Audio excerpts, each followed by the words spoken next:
Assalamualaikum warahmatullahi wabarakatuh. Selamat pagi adik-adik. Sebelum kita memulai pembelajaran pagi hari ini, alangkah baiknya kita berdoa terlebih dahulu. Berdoa dimulai.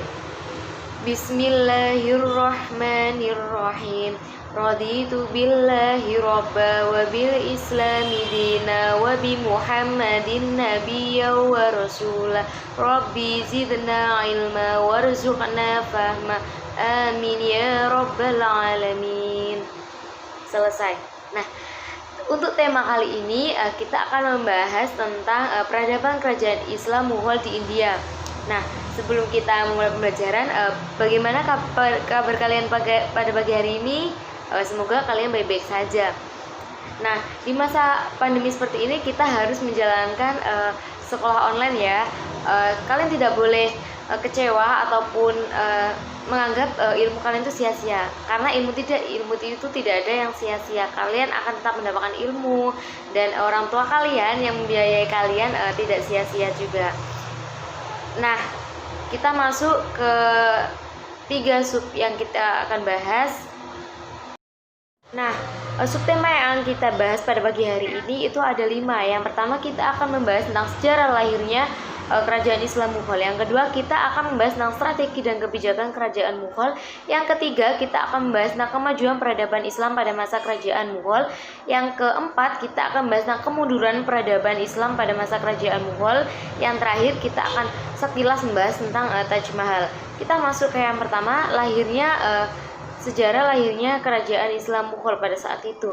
Nah, kerajaan Mughal ini atau Moghul, biasa pada zaman itu kerajaan Moghul atau Mughal ini didirikan oleh Zainuddin Muhammad Babur, yang dimana pada tahun 1526 sampai 1530 Masehi. Nah, salah satu cucu dari Timur Leng. Ayahnya Umar Mirza, penguasa Fergana. Babur mewarisi daerah Fergana itu dari orang tuanya ketika ia masih berusia 11 tahun. Nah, ia berambisi dan bertekad akan menaklukkan Samarkand yang menjadi kota penting di Asia Tengah pada saat itu. Pada mulanya ia mengalami kekalahan, tetapi karena mendapat bantuan dari Raja Safawi, Ismail I akhirnya berhasil menaklukkan Samarkand pada tahun 1494 Masehi. Nah, raja-raja Mughal itu ada siapa saja? Nah, saya akan menyebutkan 6. Urutannya itu, yang pertama ada Zainuddin Babur pada tahun 1526 sampai 1530 Masehi. Nah, yang kedua ada siapa? Yang kedua itu ada Humayun pada tahun 1530 sampai 1556. Nah, yang ketiga ada Akbar pada tahun 1556 sampai 1605. Yang keempat ada Jahangir dipimpin pada tahun 1605 sampai 1627. Nah, yang kelima ada Shahjahan pada tahun 1627 sampai 1658 Masehi. Yang terakhir ada Aurangzeb pada tahun 1658 sampai 1707. Nah, selanjutnya faktor berdirinya kerajaan Mughal adalah di sini saya mengambil 2. Yang pertama ada ambisi dan karakter Babur sebagai pewaris keperkasaan ras Mongolia pada saat itu. Yang kedua ada sebagai jawaban atas krisis yang tengah melanda India. Nah, kita lanjut kepada tema yang kedua. Kita akan membahas tentang strategi dan kebijakan kerajaan Mughal. Nah, yang pertama itu pada zaman dipimpin Zainuddin Muhammad Babur pada tahun 1526 sampai 1530 Masehi. Nah, raja pertama sekaligus pendiri kerajaan Mughal. Masa kepemimpinannya digunakan untuk membangun fondasi pemerintahan. Awal kepemimpinannya Babur masih menghadapi ancaman dari pihak-pihak musuh, utamanya dari kalangan Hindu yang tidak menyukai berdirinya kerajaan Mughal. Nah, yang kedua tadi ada Humayun pada tahun 1530 sampai 1556. Nah, siapa Humayun ini? Sepeninggalnya Babur tadi, tahta kerajaan Mughal diteruskan oleh anaknya yang bernama Humayun. Humayun memerintahkan selama dari seperempat abad pada tahun 1530 sampai 1556 Masehi. Pemerintahan Umayyun dapat dikatakan bahwasanya sebagai masa konsolidasi kekuatan periode pertama, sekalipun Babur berhasil mengamankan Mughal dari serangan musuh. Humayun ini masih saja menghadapi banyak tantangan. Ia berhasil mengalahkan pemberontakan Bahadur Shah, penguasa Gujarat yang bermaksud melepaskan diri dari Delhi. Yang ketiga, kita ada Akbar pada tahun 1556 sampai 1605 Masehi. Siapa Akbar ini? Akbar ini adalah pengganti dari Humayun, Raja Mughal paling kontroversial pada saat itu. Masa pemerintahannya ini dikenal sebagai masa kebangkitan dan kejayaan Mughal sebagai sebuah dinasti Islam yang besar di India. Nah, ketika menerima tahta kerajaan ini, Akbar baru berusia 14 tahun pada saat itu. Nah, sehingga seluruh urusan pemerintahan dipercayakan kepada Bairam Khan, seorang penganut Syiah. Nah, di awal masa pemerintahannya, Akbar menghadapi pemberontakan sisa-sisa keturunan Sher Khan Shah yang masih berkuasa di Punjab pada saat itu. Yang keempat ada Jahangir yang pada tahun 1605 sampai 1627. Nah, siapa Jahangir ini? Jahangir pada masa kepemimpinannya didukung oleh kekuatan militer yang besar pada saat itu. Semua kekuatan musuh dan gerakan pemberontakan berhasil dipadamkan sehingga seluruh rakyat Indonesia dengan aman dan damai. Dan pada masa kepemimpinannya ini, Jahangir berhasil menundukkan Bengala pada tahun 1612 Masehi, Mewar pada tahun 1614 Masehi, Kaungra. Usaha-usaha pengamanan wilayah serta penaklukan yang ia lakukan mempertegas bahwasanya kenegarawanan ini yang diwarisi dari ayahnya, yaitu Akbar. Nah, selanjutnya ada Shah Jahan. Shah Jahan ini pada tahun 1628 sampai 1658 Masehi.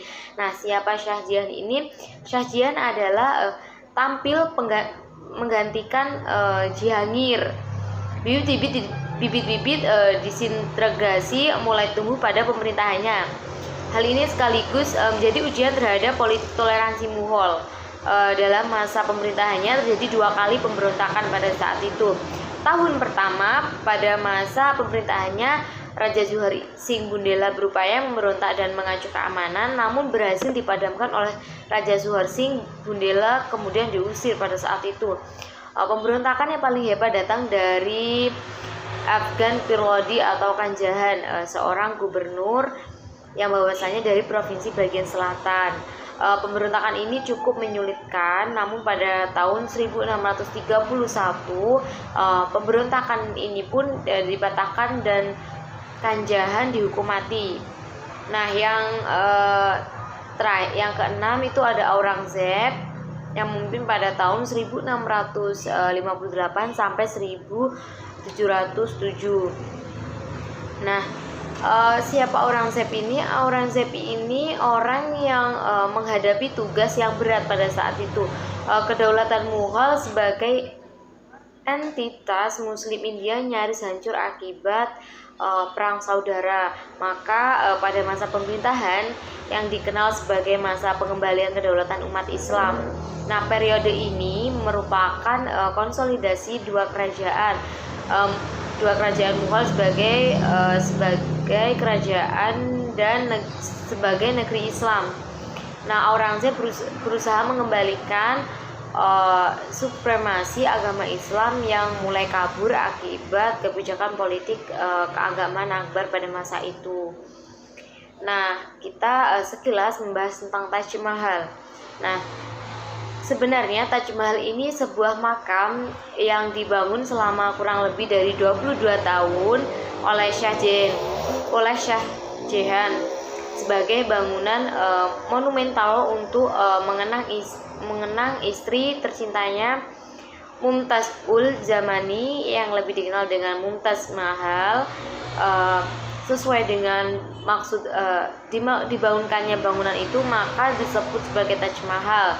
Letaknya di Agra, India, kawasan utara Uttar Pradesh, persis di tepian Sungai Yamuna. Pembangunan ini melibatkan 20.000 pekerja, arsitek paling ahli, seniman ahli kerajinan tangan, sejumlah ahli kaligrafi, dan pemahat ahli batu dari Sentro India, Persia, dan Turki.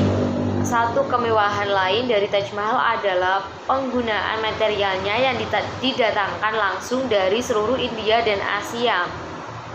Dindingnya pun dibentuk dengan potongan batu marmer dan batu pasir dalam teknik konstruksi pengunci besi. Seribuan gajah digunakan sebagai pengangkut materialnya pada saat itu. Nah, kita akan membahas selanjutnya. Kita akan membahas tentang beberapa orang yang terlibat dalam pembangunan. Yang pertama itu ada kubah dalam pembangunan.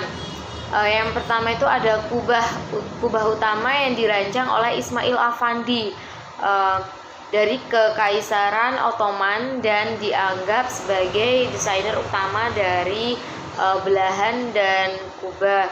Yang kedua ada Ustadz Isa dari Persia atau Iran, dan Isa Muhammad Effendi dari Persia, Iran juga, dilatih oleh Kocha Mimar Sinan Aga Kekaisaran Ottoman. Sering dikreditkan dengan peran kunci dalam desain arsitektur. Yang ketiga ada Puru dan Benarus, Persia atau Iran, telah disebutkan sebagai arsitek mengawasi. Nah, yang keempat itu ada Hasim Khan yang berasal dari Lahore, pemain vinial emas murni pada saat itu. Nah, kita akan membahas selanjutnya yaitu kemajuan peradaban Islam pada masa kerajaan Mughal. Yang pertama ada pada bidang politik dan administrasi pemerintahan. Nah, perluasan wilayah pada saat itu ia berhasil menguasai Cundar, Hon, Citor, Rantambar, Kalinjar, Gujarat, Surat Bihar, Bengal, banyak yang dikuasai pada saat itu. Nah, menjalankan roda pemerintahan secara militeristik, pemerintah daerah dipegang oleh seorang sipah salar atau kepala komandan, sedang subdistrik dipegang oleh faujar, komandannya. Jabatan-jabatan sipil juga diberi jenjang kepangkatan yang bercorak kemiliteran. Pejabat-pejabat itu memang diharuskan mengikuti latihan kemiliteran. Yang kedua, pada bidang ekonomi.